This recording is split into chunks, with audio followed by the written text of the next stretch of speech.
کندهار یو له هغو ولایتونو څخه دی چې پکښې کې تیل په بېسارې توګه ګران شوي دي. نن په کندهار کې 1 لیټر ډیزل په 130 افغانۍ او 1 لیټر پټرول په 90 افغانۍ پلورل کېږي. د دې راپور پر مهال به تاسو واورئ چې ټکسي چلوونکي او رکشه چلوونکي څونه ګټه کوي او یا دا چې زیان کوي. تر څنګ دا چې تیل ګران شوي دي، د تیل پمپونو مسؤلین په دې برخه کې څه وایي، هغوی څه کړي دي، شکایتونه لري که نه، او تر څنګ دا چې هغه شرکتونه چې تیل واردوي د هغوی اندېښنې څه دي، د هغوی نیوکې څه دي، ولې تیل ګران شوي دي؟ تیل ګران دي، بس بله دغه ګډوډ وایي یا 50 یا 80 افغانۍ پاتې. ښه، مخکې چې تیل ارزانه وه په 30 افغانۍ وه، څونه ګټه کوله؟ 400-500 افغانۍ دي. اوس څو درته پاتېږي؟ اوس یا 100 پاته سي یا نیم 100 چې هم ګډه ورځ تېره کړه. دا تیل ارزانه سي نو هر شی دغسې ګران دی، یوازې تیل نه دی ګران، هر شی دغسې ګران دی. که دا تیل دغسې ګران وي، دا اندېښنه نشته چې خلک به خپلې ټکسیانې او رکشې په کور کې ودروي؟ خو دا اوس خو لا کومه د 2 ورځې مخکې نه و رایستلی، یوه میاشت مې تر مخه وه لا که د هغه څه رایستلی ده، دا تیل ګران دی. اوس هلته کور ته هم ورځ نه تېرېږي نو سړی څه وکړي؟ ولا د مخه لا شو یو شی پاتېدله، مګر وچ تیل ګران شوي دي، سپاریم نشته، خواریم ډېرې سره کمزوري دي، اوس باران نه کوي، بس د مجبورۍ راوځو دلته ولاړ یو 1 ساعت 2 ساعته قدر ولاړ دا چې ویني یو سپاري نشته. تیل په 130 افغانۍ 1 لیټر دی. پوښتنه مو د حکومت څه دغه ده چې بس لږ ارزاني جوړه کړي، شیان ګران دي، تیل ګران دي، په شي د سړي وس نه رسېږي، 200-300 چې روزانه ته پیدا کړې په هغه کور نه چلول کېږي، اول خو پیدا کېږي نه چې بیا پیدا سي په هغه کور نه چلول کېږي، شیان ګران دي. بس غوښتنه مو دغه ده د ټولو چارواکو څخه د حکومت څخه چې لږ ارزاني جوړه کړي، دغه مسکینان خوار و غریب شته چې دغه لپاره لږ کومک وکړي، وروره جانه دغه ته پانګونه وکړي. اوس تیل ګران دی، فایده نه ورته کوي چې په 15 افغانۍ په 10 افغانۍ ویم په 60 افغانۍ سپارې وړي، که اوس په 130 افغانۍ وړي چې ویم په هغه 60 افغانۍ وړي. نو موږ دولت څخه دا غواړو چې موږ ته تیل ارزانه کړي، یوازې تیل نه ټوله شیان باید موږ ته ارزانه کړي. موږ دا د دولت داسې وخت راځي چې موږ په خپل د جیبه پیسې پکې کېږدو، په خپله جیبه تیل و ګیس و مثال ورچوو، داسې وخت بیا راځي او 200-300 افغانۍ پاتې سي، هغې دی په عوارض باندې بېرته خرڅ کړي.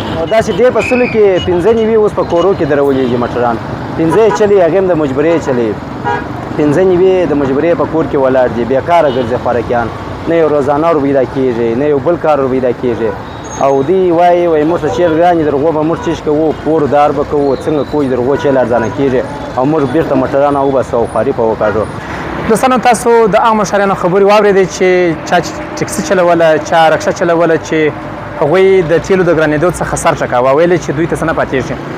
راځو د پټرول پمپونو مسؤلین غږوو چې دوی په دې برخه کې اندېښنې لري، دوی ته تیل پر وخت رسېږي که نه رسېږي، کوم تیل چې په مرزونو کې بند پاته دی دوی ته څونه زیان کړی دی، او که خدای مه کړه تیل او دغه ټانکران داسې بند پاته وي نو اندېښنې څه کېدای سي، کوم مشکلات به رامنځته کړي؟ زموږ سره واوسئ.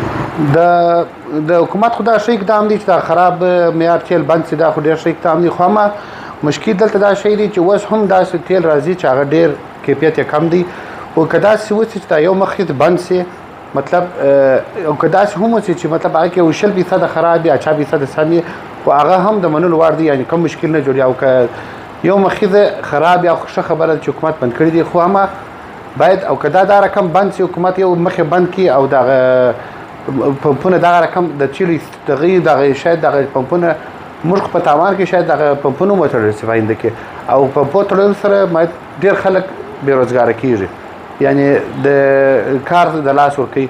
نو د حکومت هم دا هیله ده چې باید د هغه کم کار چې دی هغه جدي وکړي او ژر تر ژره یو اقدام واخلي په دا باره کې. دوستانو، ویل کېږي د اسلام کلا پر مرز ترڅنګ په نیمروز او یو شمېر نورو سیمو کې په زرګونو ټانکران چې هغه په تیلو بار دي ولاړ دي. ویل کېږي طالب چارواکو ځکه بند کړي دي چې دوی دا فلمه نیولې ده چې دغه تیل څه بې کیفیته دي. راغلیو تیل فروشیو ته اتحادیې مسؤلین په دې برخه کې غږوو چې مخکې دا تیل څنګه راوړل کېدله، کومه اداره چې د تیلو کیفیت ګوري نن نه ده جوړه سوې، کلونه وړاندې جوړه سوې ده، وړاندې هغوی څنګه د تیلو ته اجازه ورکول چې اوس طالب چارواکي اجازه نه ورکوي. بله دا که چیرې حالت همداسې روان وي، تیل په بازار کې نه وي، تیل به کوم حد ته ورسېږي.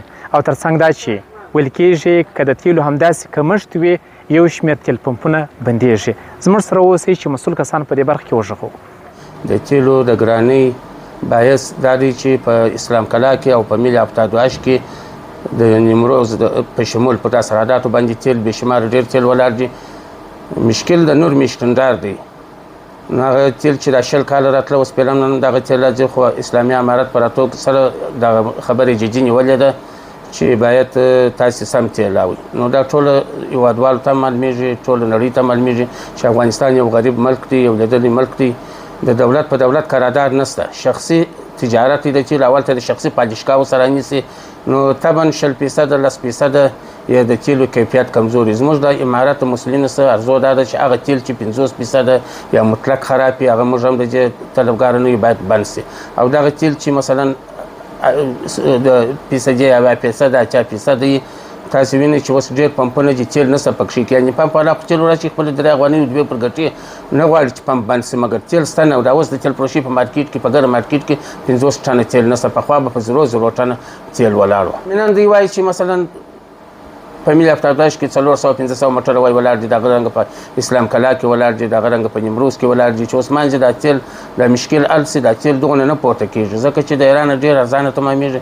اوس پرون یو ټن تیل دلته په $150 و، چې یعنې د افغانستان په تاریخ کې په 20 کال کې تر 1400 بالا نه جګ شوی. 1 لیټر په 1 افغانۍ پر پمپو باندې وګورئ. نوم لري سپریاک تیل راوي، سپردو تیل راوي، چې هغه ترکمني دي، ترکمنستان څخه هغه ته موږ رسۍ داسې په جن لرو چې د هغو پروسه موږ ده او خلک د ډېر وخت داسې سوي دي چې خلکو دغې خوا تیل راوارد کړي دي.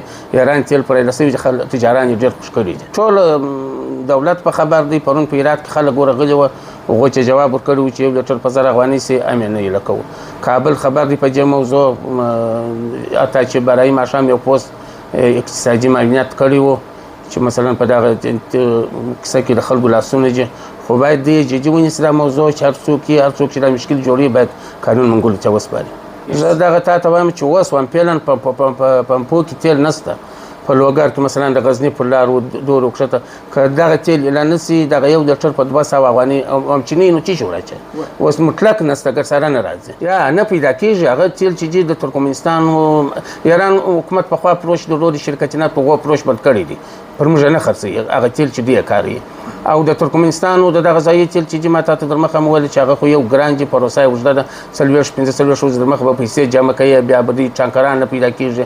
دا پروسه سو تاجر ځنې بیري جمع چې د موږ واردوو ګران تمامېږي را باندې ارزانه بس دغه مشکلاتونه دي. د چې اوس روان دي تیل دا په کچاکیلارو یا دا اوس پلن چې یو دوه دا اوس پلن یو لږ راځي دا د قزاقستان سره راځي چې هغه پر نورم برابر دي ډېر لکه یو موټر او 2 او 3 ورځې خو دا بسنه نه کوي. باید یو خبره بله باید ووایو او دوی ټوله باید امارت ته دا درغوږ ورسوي چې دوی باید بدیل لار د تیلو پیدا کړي. اول دوانګش باید دا تیل بند کړي، مثلا یا د ترکمنستان سره قرارداد وکړي یا دغه سره وکړي د بل یو ملک سره چې ایران سره وکړي معنا ښه تیل چې بدیل تیل پیدا کړي دا تیل خود په خوده بند. او دغه رقم چې دوی اوس دا موټران درولي دي تیل درولي دي دغه به شاید نور هم ګران شي. د تیلو یو د ګرانۍ یو وجه دا شی ده چې په بندرونو کې لکه د اسلام کلا بندر او لکه د ملي افتادوسیه بندر او ابو نصر پرایی چې همدا اوس فعاله شوي دي څو وخت د طالبانو د رسنیو په حواله چې اوس موږ فعاله کړي دي دا مشکلات په رافه شي.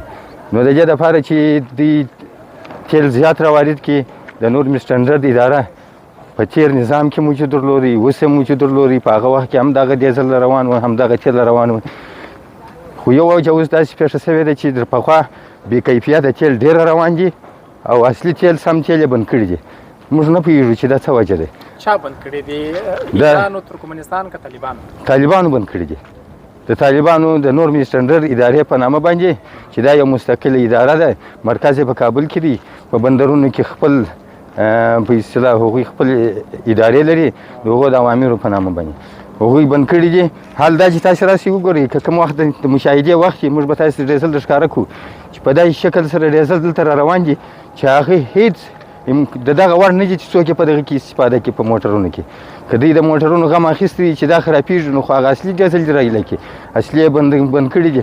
یوه وجه دا شی ده د مرز واخواته د پاکستان په خاوره کې 1 لیټر ډیزل په 40 افغانۍ یا په 45 افغانۍ تمامېږي. د افغانستان په خاوره کې اوس 1.5 افغانیو ته رسېدلي دي. نه خبر چې دوی ولې دغه سم تیل بند کړي دي؟ نو دا وجه خو موږ ته نه ده معلومه چې ولې بند کړي دي. دا وجه خو باید بیا وروسته خپل دلته اداره لري، اقتصادي کمیسیونونه لري، هغه معینیتونه لري، هغوی باید دا پوښتنه وکړي چې ولې مو درولي دي.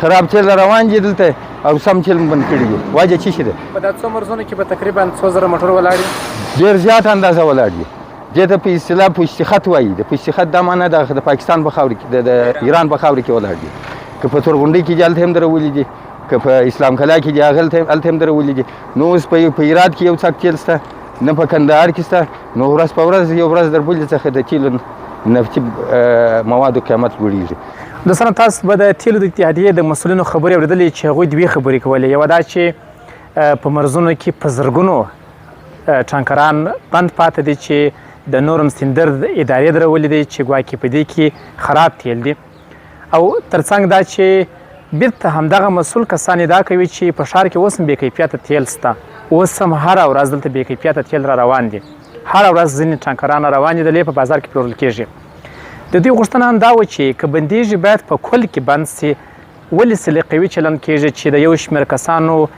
تیل بند پاته دي د یو شمېر هغې بیا ښار ته روان دي غوښتل مو چې دا ټول مشکلات او اندېښنې د انحصاراتو له ریاست سره شریک کړو خو هغوی وایي چې 2 کاله وړاندې دغه مسؤلیت له دوی څخه اخیستل سوی دی دوی اوس دغه مسؤلیت نه لري چې په ښار کې د تیلو ګرانېدل یا ارزانه کېدل یا دوی ته قیمتونه وټاکي یا بله دا چې په تیر کې همدغې ادارې په ښار کې د تیلو کیفیت معلوموه تیل یې کتله چې په کم ګریډ کې دی په کم لیول کې دی دوی وایي چې شاوخوا 2 کاله کېږي دغه مسؤلیت ورڅخه اخیستل سوی دی اوس دوی په ښارونو کې تیل نه ګوري هڅه مو وکړه چې دغه ټولې اندېښنې د نورم سیندر ادارې له مسؤلو کسانو سره شریک کړو خو له هڅو سره بیا هم ونه توانېدو چې د هغوی نظر راواخلو